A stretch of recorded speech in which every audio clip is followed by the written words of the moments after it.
Welcome to Propel. I'm Martin, and today I'll walk you through how to schedule your pitches in Outlook. Whether you're sending a single email or a mail merge to multiple recipients, Propel makes it simple to schedule your emails for later. First, open a new email in Outlook. Then click on the Propel icon in the Add-ins section to open the Propel sidebar. Now, let's add the recipients. For a single email, just type the recipient's address in the To field. To send pitches to multiple contacts, select Pitching Initiative, and then select this media list.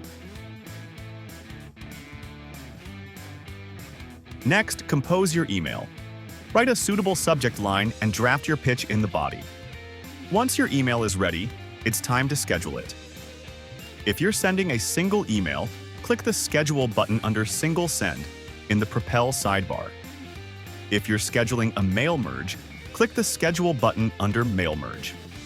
Now you have two scheduling options. Pitch Booster, Propel's advanced tool, will schedule each email based on the best time and day for each journalist. Or you can choose Custom, where you manually select the day and time for the email to be sent. Select your preferred option. Choose the day and time in the scheduling window and click OK. Just a quick note. If you don't change the scheduled time, the email will be sent immediately. To finalize, click Schedule to confirm your chosen send time.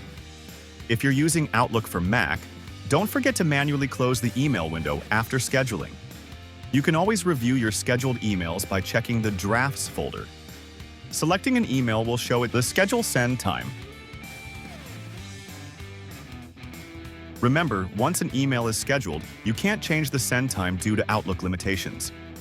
If you need to reschedule, simply delete the email and set it up again. And if you wish to unschedule the email, simply delete the draft and it will not be sent. And that's it. With Propel, scheduling your emails has never been easier. For more tips and tutorials, check out these videos or contact support. Thanks for watching.